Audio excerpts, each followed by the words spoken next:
Hello, my friends, and welcome to the Happy Mind, Happy Life podcast, where we take a few minutes each week to pause, breathe, reflect, and connect about how we can create more peace, more joy, and more calm in our everyday life. I'm your host, Michelle Werdeman, and I am so grateful you decided to hit play today. What is happening, my friends? Welcome back to the Happy Mind, Happy Life podcast. I am your host, Michelle Werdeman, and I am super excited that you're here with me today. Today, I want to help you create space in your life to achieve what it is that you're looking to achieve with less pressure, less comparison, less judgment, and more compassion, more inspiration, and really more fun. Because we live in a world where sometimes there's just so much pressure, even if it's just that quiet little voice in the background saying, you should be farther along than this. Look at so-and-so, they've already achieved X, or there's a lot of chatter and a lot of pressure. And if you find yourself feeling that way, maybe it's with your health or a financial goal or in your career or just even in your daily routines, if there's something that you're doing, maybe it's a habit at this point that you've tried to change that just isn't working out for you anymore, and you haven't quite figured out how to change that, and you think that you should have by now, this episode is for you. Because especially I feel like it's April. A lot of people are starting to go on vacation. Summer's right around the corner. As people say, bathing suits season's right around the corner. And all of a sudden, sometimes we can feel all of this pressure and that something has to be done by a certain time. So it's I need to lose this amount of weight by this date, or I need to get it together now. And then you open up social media and it just gets louder and louder. There's more plans, there's more progress, more people seemingly ahead. And before you know it, all of that pressure just slowly starts to build. And that pressure is not going to help you create long-lasting change. And it may work in the short term because you do feel that pressure. And in the long term, though, that's not gonna, one, make you happy, right? So I wanted to share some tools today about how we can remove the judgment, which, when I say remove, it's never going away. We're all humans. We have judgment. But when it's starting to actually impact the outcome that you want, let's learn to soften that and soften the comparison with other people and just start to have more fun in reaching your goals. And I understand, the whole I can do hard things, and I love that. But at the same time, let's see how much fun we can have trying to achieve what it is that we want and showing ourselves compassion along the way rather than judgment and I should be this or I shouldn't do that. So I can't wait to share with you what I share with my clients all the time. And it stemmed from being mindful. And I know, we hear the word mindfulness all the time. Be mindful, slow down, be present. And yes, at its core, mindfulness is about bringing awareness to the present moment. It's noticing your thoughts, your feelings, your body, and just observing them without judgment. And I am all for that. But what I started to notice was in those real life moments when you're feeling pressure, or you're feeling comparison, you're questioning yourself. It's not always enough just to be aware of it. And that's where I felt like something was missing. There had to be something else that we could add to, quote, mindfulness. So I wanted to create a little bit more, I don't know, I guess I would say a powerful tool than simply just pausing and becoming mindful. Something that didn't just bring awareness, but actually helped my client shift in the moment. Something simple, something that they could come back to again and again without overthinking it. And that's where this came from. A quick 30-second check-in I now use all the time. It's something I call the alignment check. And it's just this: stopping and asking yourself in the moment, is what I'm doing right now aligned with where I want to go? And then I add one more question: how will I feel later today or tomorrow about this choice? And that's it. Like, there's no overthinking, no perfection, just a gentle pause and a small shift to return to yourself. And so I'll give you a quick example. If, and this one's actually really, I find myself having to do this check-in all the time because the internet has made things so easy. So many things. You can hit a button and Amazon will have something at your door in sometimes up to 3 hours. So if I'm working with someone and one of their goals is to have a certain amount of money in the bank, but at the same time, their spending habits are not aligned with their desire to have X amount in the bank. And one of the check-ins before, because again, you get a dopamine rush when you're like, oh, I'm going to go on Amazon. I just saw this on, Instagram. I need this now. There is a point where you just simply pause before you hit the, buy now button, and asking yourself, like, is what I'm doing right now aligned with where I want to go? So meaning, is buying this particular thing or subscribing to this particular thing aligned with my goal of having X amount saved in the bank? And how am I going to feel today, later today or tomorrow, or even later this week about having spent this kind of money? And this is all very relatable to food too. I did a course where it was helping people stop overeating, and it was really just pausing and setting an intention with how they wanted to feel around what it is that they wanted to eat or didn't want to eat and so forth. But this alignment check will not only bring you into the present moment, it will bring awareness to what is it about this situation that you think this is going to give you? Is it aligned with what your goal is? And how are you going to feel after you've made this choice? And that's it. It's simply just bringing yourself and tuning in. And a lot of times when you put yourself into the future, looking back at this particular decision, a lot of times you make a different one. And I just think it's such a powerful tool. And I'll go into more lately how you can use it, not just for, buying something or eating something or drinking something, but also to help remove comparison and judgment. But yeah, I thought this was such a powerful tool to share, especially now, because here we are in April. And like I said, there's a lot of people talking about going on vacations, and summer's coming, and then there's this pressure around bathing suits and blah, blah, blah, blah, blah, like losing the winter weight. And it's like you turn on social media and there's like the next thing, like do this in 10 days, try to lose this weight fast, or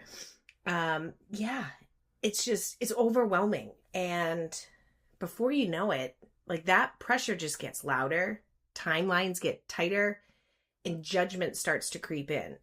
And this is exactly where we can go back to that check-in, because what I see come up often, and honestly something I catch myself doing too, is that quiet pressure that we put on ourselves. And the thoughts of, I should be further along. Why is that working out for that person, but it's not working out for me?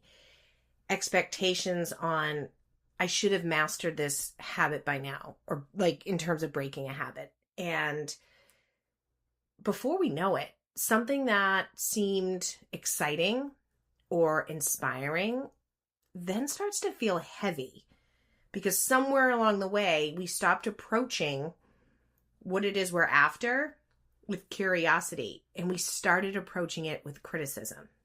And I'll give you an example, because this, I always laugh at this. And I remember my husband and I were starting to do, we both wanted to lose weight. So we're like, okay, like, let's start this together, blah, blah, blah. 2 weeks in, my husband had lost 10 pounds. I think I probably lost 2. And it wasn't from lack of trying. But I remember thinking, like, what am I doing wrong? Like, how could he have lost this weight? Now, in hindsight, like, our bodies are different. Men and women's bodies are just different. And this is kind of a silly example, but I found myself comparing myself to his timeline. Like, for me to lose 10 pounds, shit, like, that's going to be, I don't know, 2 months, which, whatever, it is what it is. But we do this a lot, and I think it's really important to catch ourselves when we do it, because it does not feel good. And we do it with everything. Like, I see this all the time in my coaching. People looking at somebody else's journey and thinking, like, they're so far along. Why can't I figure this out? I should be there by now. And one of the things I always come back to is this thought: don't compare your inner world to someone else's outer world, because you truly never know what's going on behind the scenes. Somebody gets the big promotion, and it's easy to think, well, why not me? Maybe I'm not good enough. But what you might not see is maybe they're working incredibly long hours, they're constantly stressed out, and maybe they don't have as much time with their family as they'd like. Or you see somebody posting beautiful pictures on these fancy vacations, and it's easy to think they have so much more money than I do. But you don't know. Maybe they're putting a lot on a credit card. They're carrying a ton of debt or stress in a different way. And you know what? Hey, to each their own. Like, if you want to work endless hours to get the promotion, there's nothing wrong with that. And if you want to put a great family vacation and experience on a credit card, there's nothing wrong with that either. It's when we judge ourselves and compare ourselves to these external experiences that other people are sharing or that we see, and then we make ourselves feel bad. And we start to create stories based on what we think we see. And we end up making it mean something about us. And that's where we get pulled out of our own path, because comparison and judgment do not create long-term success. And in fact, they can steal all of your happiness around the little moments of your growth and success that you've had. When we compare, we lose sight of how far we've already come. And it just creates pressure and doubt, and it disconnects you from what actually matters to you. And honestly, social media has made this, obviously, I think you all know, like, just so much louder. Because before all this, like, you weren't following somebody's journey from across the world and watching their progress in real time and wondering why what they're doing isn't working for you. You had no idea. We stayed in our own lane a lot more naturally. Yeah, sure, neighbors, people around town. But now it's in our face constantly, people all over the world. So one of the things I often suggest to my coaching clients is do a little scan of your social feeds and just notice, like, who are you seeing consistently and what kind of messages are coming up? And more importantly, how do you feel when you see them? Because if there are accounts or ads or messages that leave you feeling like you're not enough, or you're behind, or like you should be doing more, or where you're at just isn't good enough, that's your signal. And it's okay to protect your space and unfollow and mute people and unsubscribe and block if you need to. And it's not from a place of avoidance, but more of a place of alignment. Because if these things that you're seeing, that you're comparing yourself to, don't make you feel good and make you feel less than and behind, it is not worth your energy to follow this stuff. So that's my little homework assignment for you today. At some point when you do have time, just take a look at who it is that you are absorbing when you are online. And something else I want to offer you is think about something you want to achieve, or, maybe it's something that you've been working on, something you haven't started yet, but something that you really want, and see how it makes you feel in this moment when you're asking yourself, because does it make you feel stressed out or far behind? Because then if that's the case, and I learned this years ago because I always would set goals for myself and I would give myself like a hard deadline. And if I was nowhere near where I wanted to be, there was a sense of failure, or like leading up to it, there was such a sense of pressure that I started to notice I was not achieving what I wanted to achieve. And a huge part of that was because of the timeline I gave myself. And when I started to remove like the timeline, and again, I'm not against timelines. What I'm trying to really relay is that what if you could put it out there, work on something, and you just removed the deadline in which you had to achieve this desire by?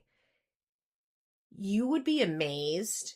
And I want you to think about that. Like, regardless of what it is, if you stopped and said, I want to achieve X, and that was it, not by, not before, I just want to achieve X. There is such a sense of, oh, okay. And then trust that it's going to happen. It's going to happen, and it will unfold as it's supposed to be. Like, there's so much goodness in that. So when we don't take action that is aligned with where we want to go, we don't beat ourselves up over it. I simply think of them as data points. And I approach that situation or those data points with curiosity so that I can learn. But when we have such specific goals that we put so much pressure on us having to do by a certain date, I don't know. I think there's a time and a place for that kind of stuff. But for the majority of the stuff that I know most of my clients want to achieve, when we remove the stress of having to do it by a certain time. So, with April, like I said, like there's vacations, summer's around the corner. I've done this myself so many times. It's like, oh my gosh, I want to lose 15 pounds by, June 1st.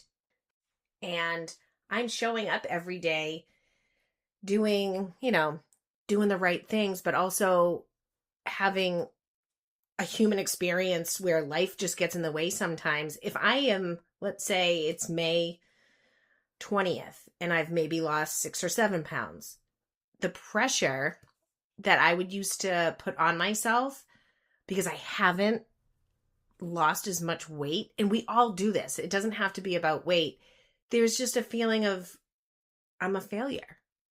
And I think it's just not a great place to take action from for long-term success. So I encourage you to stop and think about some of the things that you're, again, looking to achieve, and where are you at? Are you having fun along the way? And I'm not saying it has to be fun all the time, but who wants to continue to take action, because it won't last, from a place of stress and frustration? Like that doesn't sound great, because real change, it doesn't happen overnight. Like there's small, gradual changes that will add up, things that you're aligned with, and that's where things really, really start to shift. And it doesn't mean that you stop trying. It doesn't mean you stop moving forward. It just simply means you shift how you show up. You keep going, but with a little bit more trust and ease, knowing it's going to happen as it will unfold when it's supposed to. It just allows you to feel a little bit more at ease and not as much tension. And there's a quote that I always love that kind of brings me back when I start to feel like this pressure on myself. And it's, nature does not hurry, yet everything is accomplished. And when you really sit with that, it reminds you that things can be unfolding even when they don't look like it. And when those thoughts come in, I'm not where I want to be, this isn't working, I should be further along, just gently add one word to those thoughts when you hear them. Add the word yet. I'm not where I want to be yet. This isn't working yet. I haven't figured this out yet. The power of that word completely shifts the statement, because it's saying that you're still in progress, not that it's complete and over. Yet means it's still in progress. Where can you in your life add the word yet? Just think about it. And before we wrap up today, I thought this would be fun to pick a card from my Happy Mind, Happy Life affirmation deck, because oftentimes we hear messages or signs when we're meant to. So my hope for you is that whenever and wherever you're listening to this, whichever card I pull here might resonate with something that you need to hear today. So I'm just laying out the card deck here. All right, so this one, breathe in love and breathe out worry. You are safe in this moment. That is the card I picked. So I hope it lands with you. And if you want your own deck, then you can go to michellewerdeman.com. It's on the offerings tab. Or if you like these conversations and you want just a little bit of inspiration each week to your inbox, you can sign up at michellewerdeman.com for my Happy Mind moments. There's no spam, no nothing. You can unsubscribe at any time. It's just little tools that I like to share with my community that help align you to live life with more peace and more joy and more gratitude. So yeah, maybe today you just pause, ask yourself, is what you're doing aligned with where it is that you want to go? And if it is, awesome, keep going. And if it's not, just notice and maybe choose again. You are doing amazing, my friends. Thank you for tuning in and listening all the way to the end. It means the world to me, and I will see you in the next episode. Cheers. Thank you so much for listening to the Happy Mind, Happy Life podcast. If today's episode inspired you, please share it with a friend or someone who you think could use a little extra calm and joy today. And to stay connected, follow me on Instagram at mbwliving or visit mbwliving.com. And remember, a happy mind truly creates a happy life. Cheers.